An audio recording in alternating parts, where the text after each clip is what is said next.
믿습니다. 여러분 히말라야 고산족을 아십니까? 이 고산족이 어디에 사는 사람들일까요? 고산. 잠깐 생각 좀 잠 깨시라고 히말라야에 살고 있는 고산족입니다. 고산족들은 이 양을 매매할 때요, 독특한 방법으로 값을 매긴다고 하는데요. 양의 크기가 아니라 이 양의 성질에 따라 값을 결정한다고 합니다. 이 양의 성질을 시험하는 방법은 가팔은 이 산비탈에 양을 놓아두고 이 살 사람과 팔 사람이 함께 양의 행동을 지켜본다고 합니다. 이 험난한 산비탈을 올라가며 풀을 뜯는다면 덩치가 작고 몸이 야이었다 할지라도 아주 높은 값을 매기고, 반면에 산비탈 아래로 내려간다면 아무리 덩치가 크고 살이 쪘다 하더라도 낮은 가격을 매긴다고 합니다. 그 이유는 풀을 뜯으며 아래로 내려가는 대부분의 하양 양은 산비탈 아래 좁은 계곡에 이르면 결국 다수의 경쟁에 의해 굶주려 죽게 되고, 위로 올라가려는 소수의 상향 양은 당장은 가파른 산길 때문에 힘들지만 갈수록 경쟁이 적어지고 넓은 초원에 이르러 결국 살이 찌고 생명도 길어지기 때문이라고 합니다. 생존하고자 하는 이 양의 행동을 보았을 때 다만 양에게만 해당하는 이야기는 아닐 것입니다. 사람도 역경을 극복하려는 이 강한 의지를 지녀야 성공의 고지를 오를 수 있기 때문에 인생의 목표는 양의 산비탈보다 몇 곱절이나 험하고 힘이 듭니다. 내 앞에 놓인 당장 쉽고 편한 길은 나의 몸은 마음은 편하게 해줄 지언정 이 만족할 만한 결과물을 얻길 힘들 것이라는 것은 누구든지 다 알고 있는 사실 아니겠습니까? 우리가 매일 주님 앞에 나와 이 새벽에 또한 시간이 만들어서 하나님 앞에 무릎 꿇고 기도하는 것, 그 기도하는 것이 쉽습니까? 어렵습니까? 하루 기도하고 잠깐 기도하는 것은 쉬울지언정 매일 매 시간 하나님 앞에 무릎 꿇고 기도하는 것이 훈련되어 있지 않는다면 그 기도하는 것이 항상 쉽지만은 않을 것입니다.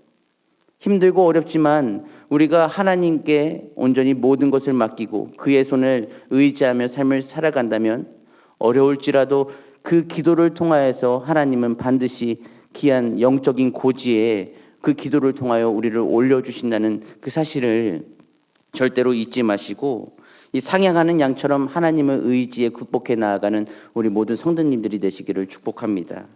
오늘 본문의 말씀은 이 역경과 고난 앞에서도 지혜롭게 정의롭게 헤쳐나가기를 소망하는 내용이 담긴 왕을 위한 기도입니다. 이 하나님께서 왕의 통치를 통하여 이 땅의 주의 다스리심을 이루기 위한 것인데요, 이 시편 기자는 하나님이 왕을 통해서 이루실 새로운 시대를 생각하며 소망하며 이 기도를 쓰고 있습니다. 왕이 장수하여 오래 통치할 것과 그의 통치가 단비처럼 땅 위에 임하기를 바라는 것인데, 우리 오늘 본문 말씀 6절과 7절 말씀을 한번 읽도록 하겠습니다. 6절과 7절 말씀 시작.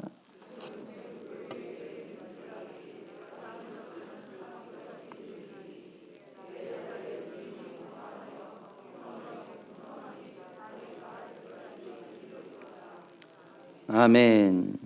이해를 구하기 위해 세번역 말씀은 이렇게 써 있습니다. 왕이 백성에게 풀밭에 내리는 비처럼 땅에 떨어지는 단비처럼 되게 해주십시오. 그가 다스리는 동안 정의가 꽃을 피우게 해주시고 저 달이 다 닳도록 평화가 넘치게 해주십시오 라고 이 세번역은 말씀하고 있습니다. 여기서 비와 소낙비란 이 표현을 두고 말씀을 드리고 싶은데요, 이 비와 소낙비란 이 유사한 표현은 이 왕의 공의로운 통치와 나라의 번성을 묘사한 말씀입니다. 먼저 본문에서 말하는 벤 풀은 이 풀을 벤 들을 뜻합니다. 특별히 건기와 우기가 뚜렷한 이 팔레스타인에서는 우기가 와서 파종하기 전에 이 들판에서 잡초들을 제거합니다. 그리고 그 후 비가 오면 농부들은 이 파종을 하는데 이 풀을 베었는데도 비가 오지 않고 태양열이 강하게만 내리쬐면 이 풀들은 어떻게 되겠습니까? 풀들이 시들어버리며 결국 들판은 황폐하게 됩니다. 그러나 우기가 조금 늦춰지더라도 이 황량한 들판에 다시 비가 오고 그 들판이 비를 흡수하게 되면 풀이 다시 자라기 시작하고 푸르게 되어 이 결과적으로는 이 열매까지 맺게 된다고 하는데요. 그런데 여기서 중요한 한 가지는 일반적으로 줄기가 한번 잘린 다음에 나는 풀이 더 풍성한 열매를 맺기 때문에 이 농부들은 좋은 열매를 맺기 위해 이 가지치기를 한다고 합니다. 무엇 때문입니까? 더 풍성한 열매를 맺기 때문에 이 가지치기를 하는 것이죠. 이를 근거로 볼 때 하나님께서도 우리의 성장을 위해 때때로 우리 삶에, 우리 신앙의 어떤 한 부분을 잘라내시기도 하신다는 사실입니다. 물론 당장은 그로 인해 우리 마음이 멍들게 되고 상처를 입어 아프게 되지만 이 곧이어 온유하고 자상한 하나님의 사랑의 이 비가 상처 위에 내리면 우리를 위로해 주심을 경험한다는 것이죠. 이것이 바로 하나님께서 부어주시는 이 성령의 능력으로 새롭게 피어나게 되는 것. 뱀풀이에 여느 때처럼 내리는 단비로 풀이 다시 자라는 것과 이 땅을 적시는 소낙비로 곡식을 풍성히 얻을 수 있게 하심은 하나님의 사랑의 단비로서 비롯된다는 것을 볼 때 우리의 영혼 또한 하나님의 그 사랑의 단비로 말미암아 다시금 성장하고 회복된다는 것을 믿으시기를 바랍니다. 이처럼 인간의 영혼들을 감싸주시는 이 하나님의 사랑을 비유해 보면 하나님의 사랑은 이 뱀풀에 내리는 비보다 땅을 적시는 이 소낙비보다 훨씬 더 온유합니다. 왜냐하면 이 하나님의 온유하심으로 나에게 있는 상처는 치유되기 시작하며 다시 성장하게 되고 용서할 수 없는 그러한 많은 부분들 상황 속에서도 나의 힘이 아니라 오직 하나님의 힘으로 인하여서 넘을 수 없었던 그 장벽들을 넘을 수 있도록 인도해 주시기 때문입니다. 이것이 바로 하나님의 능력, 보이지 않는 그 우리 곁에 계시는 성령의 능력으로 말미암아 우리의 믿음의 성장은 이 도약의 그 자리로 나아갈 수 있다는 사실이기 때문입니다. 시편 저자는 백성들이 비록 시련 가운데 있을지라도 이 왕의 바른 통치가 이루어지면 백성들에게 큰 복이 되어 그들의 영혼과 삶이 소성되고 다시 힘을 얻게 됨을 나타낸 것이지만 이러한 본문의 말씀은 궁극적으로 장차 오실 왕이신 예수 그리스도에 의해서 구현되어진다는 것입니다. 그분은 죄의 권세에 얽매여 죽어가는 영혼들에게 생수를 공급하십니다. 예수님에 의해 공급하신 이러한 생수를 그것을 받은 자의 심령에 충족하게 채워져 쓰러지고 죽을 수밖에 없었던 이 백성들이 다시 소생하게 된다는 것이죠. 이러한 역사는 일시적으로 이루어지고 중단되는 것이 아니라 이 그것을 받은 자의 속에서 이 솟아나는 샘물과 영원히 마르지 않으므로 지속적인 생명의 역사를 일으킨다는 것.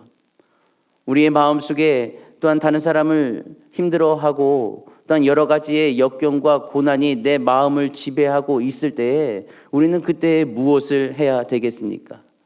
우리는 그때에도 하나님 앞에 무릎 꿇고 기도하며 하나님 앞에 이 사랑의 단비, 나를 위로하시는 이 터치하심을 기대하며 기도해야 되는 것이 아니겠습니까?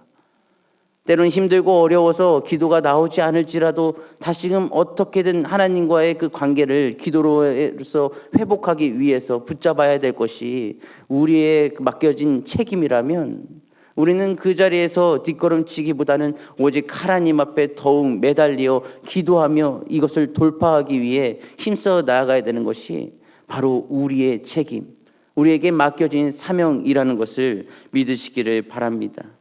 주님의 생명의 역사하심은 또한 그의 일하심과 그의 기적은 때때로 우리에게 인내를 요구합니다. 인내할 수 없을 것만 같아도 우리는 그때 기도하면 이 모든 부정적인 마음은 사라지고 다시금 할 수 있다. 나의 힘으로 이 모든 부분들은 이겨낼 수 없지만 상처가 아물지 않을 것 같지만 하나님께서 나를 통하여서 일하시고 역사하신다는 것을 확신하고 나아갈 때에 하나님은 반드시 내 마음을 경작하여서 다시금 새 마음으로 앞으로 돌진할 수 있도록 인도해 주신다는 것입니다. 우리가 모든 그러한 삶, 그러한 경험이 있는 믿음의 신앙인으로서 어떠한 상황이 올지라도 다시금 이 기도와 이 사랑의 단비를 통하여서 나는 다시 일어설 수 있음을 잊지 마시고 하나님의 그 능력 안에서 쓰임받는 우리 준비된 자가 우리 성도님들이 되시기를 소망합니다. 미국의 세계적인 경제학자 제러미 리프킨은 그에 져서 이 공감의 시대에서 이렇게 말합니다. 인류 역사와 문명을 끌고 온 기본적인 동력은 인간의 이기심이 아니라 공감하는 능력이다. 현대 사회를 지배하는 코드는 경쟁을 뜻하는 컴피티션인 것처럼 보이지만 실제로 역사를 진척시키는 긍정적인 힘은 컴패션, 즉 이웃의 아픔에 공감하는 사랑이다 라고 정의하고 있습니다. 이 제러미 리프킨의 말, 이 이웃의 아픔에 공감하는 사랑처럼 예수님은 이미 컴패션을 통해서 우리에게 권면하셨습니다. 누가복음 6장 36절 말씀이 무엇입니까?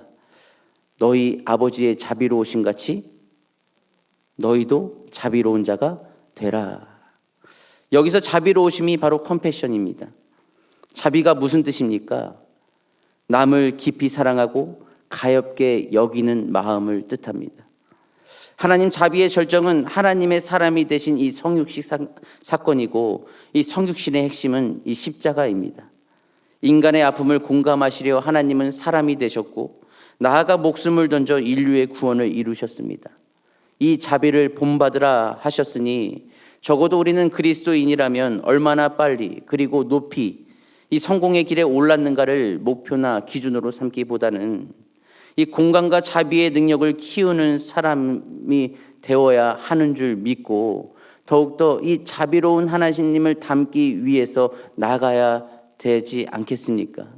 부족하고 연약하나 우리가 모든 상황 속에서 기도하며 하나님의 은혜의 단비를 통하여 선택하며 나아갈 때에 반드시 그분은 우리의 마음속의 상처와 아픔을 치료해 주신다는 것을 믿으시기를 바랍니다.